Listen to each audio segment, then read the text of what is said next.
गुरुवार को चैत्र मास की शुरुआत हो चुकी है। इसी के साथ बाबा बालकनाथ मंदिर देओट सिद्ध में भी गुरुवार को चैत्र मेले की शुभारंभ हो चुका है। मंदिर में झंडा रस्म के लिए पंचायत के लोग भजन कीर्तन करते हुए मंदिर तक पहुंचे हैं।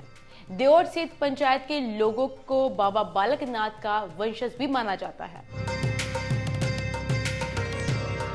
जी हाँ, हमारे देश में अनेकानेक देवी देवताओं के अलावा 9 नाथ और 84 सिद्ध भी हुए हैं जो सहस्त्रों वर्षों तक जीवित रहते हैं। वहीं भगवत पुराण के छठे स्कंद में 7वें अध्याय में वर्णन आता है कि देवराज इंद्र की सेवा में जहां देवगण और अन्य सहायगण थे, वहीं सिद्ध भी शामिल थे। नाथों में गुरु गोरखनाथ का नाम आता है। इसी प्रकार 84 सिद्धों में बाबा बालकनाथ जी का नाम भी शामिल है। आज हम बात कर रहे हैं सिद्ध बाबा बालकनाथ जी की। उत्तरी भारत के प्रसिद्ध सिद्ध पीठ बाबा बालकनाथ जी का जन्म गुजरात राज्य में हुआ था। जूनागढ़ में उन्होंने शिक्षा प्राप्त की थी। बाबा बालकनाथ जी के बारे में प्रसिद्ध है कि उनका जन्म युगों युगों में होता रहा है। प्राचीन मान्यता के अनुसार बाबा बालकनाथ जी को भगवान शिव का अंश अवतार भी माना जाता है। श्रद्धालुओं में ऐसी धारणा है कि बाबा बालकनाथ जी 3 वर्ष की अल्प आयु में ही अपना घर छोड़कर 4 धाम की यात्रा करते करते इसके बाद वे वृंदावन से होते हुए शातलाई तक पहुंचे थे।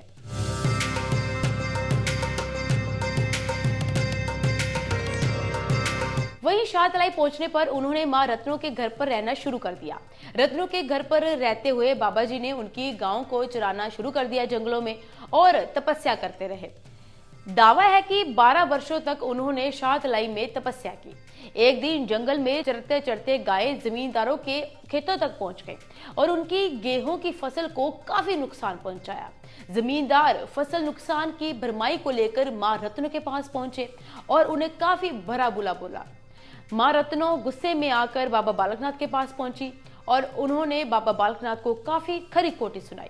इसके बाद उन्होंने बोला कि 12 वर्षों की जो उन्होंने सेवा की है उसका फल कहाँ है। वह उनसे उनका फल मांगने लगे। इस पर बाबा जी ने अपने चिमटे से बरगद के पेड़ में रोटियां और जमीन में से लस्सी निकाल दी। इस घटना की जब आसपास के क्षेत्र में चर्चा हुई तो ऋषि मुनि व अन्य लोग बाबा जी को चमत्कारी शक्ति से बहुत प्रभावित मानने लगे।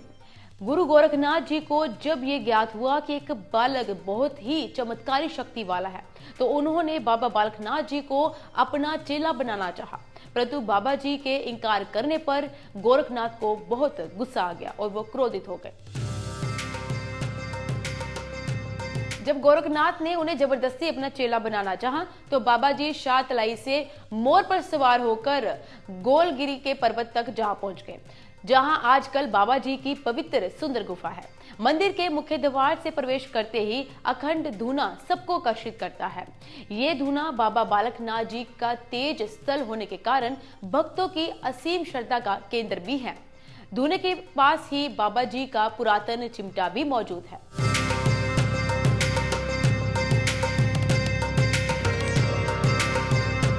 से लेकर आज तक बाबा बालकनाथ देओट सिद्ध में गुफा में विराजमान है। गुफा में महिलाओं का जाना वर्जित है। महिलाएं गुफा के बाहर बने चबूतरे से ही बाबा के दर्शन करती हैं। वहीं केवल पुरुष श्रद्धालु ही गुफा में दर्शन करने जा पाते हैं। देश विदेश से श्रद्धालु बाबा के दरबार में दर्शनों के लिए पहुंचते हैं। इसी के साथ ही बाबा बालकनाथ के मंदिर सिद्धपीठ देओट सिद्ध का नाम विख्यात होने की कहानी बड़ी ही रोचक है।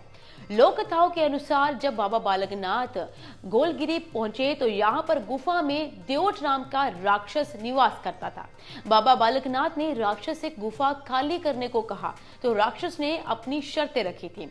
बाबा गुफा में विराजमान हो गए, लेकिन देओट नाम के राक्षस को गुफा के बाहर का स्थान दिखाया और वह बाहर चला गया। वहीं कुछ लोक कथाओं में बाबा के गुफा से अलोप होने पर जलने वाले दीपक यानी देओट से देओट सिद्ध नाम का जोड़ा जाता है। ये दोनों ही लोक कथाओं में प्रचलित है। आपको बता दें कि बाबा बालकनाथ मंदिर में 38 वर्षों से पूर्ण आहुति और झंडा रस्म के साथ चैत्र मास मेलों का शुभारंभ होता है। प्रत्येक वर्ष बाबा बालकनाथ मंदिर में झंडा रस्म को अदा किया जाता है। वहीं मंदिर में प्रत्येक वर्ष चैत्र मास मेलों का धूमधाम से आयोजन भी किया जाता है और मंदिर में प्रत्येक वर्ष दर्शन करने के लिए दूर दूर से श्रद्धालु पहुंचते हैं, जहां हरियाणा, पंजाब, हिमाचल प्रदेश के साथ अन्य राज्यों के भी लाखों की संख्या में श्रद्धालु पहुंचते हैं। मान्यता है कि पंजाब से आने वाले श्रद्धालु बाबा के दरबार में गेहूं की फसल से बने हुए रोड को लेकर पहुंचते हैं। लोगों की मान्यता ये भी है कि भक्त मन में जो भी इच्छा लेकर जाता है वह अवश्य ही पूरी होती है। बाबा जी अपने भक्तों की मनोकामनाएं पूर्ण करते हैं, इसलिए देश विदेश व दूर दूर से श्रद्धालु बाबा जी के मंदिर में उनके दर्शन करने के लिए श्रद्धा सुमन अर्पित करते हुए पहुंचते हैं। वहीं 14 मार्च से चैत्र मास की शुरुआत हो चुकी है और श्रद्धालु अपनी अपनी श्रद्धा के अनुसार बाबा जी के मंदिर में उनके दर्शनों के लिए जा भी रहे हैं और बाबा बालकनाथ मंदिर में भक्तों की भीड़ भी देखने को मिल रही है।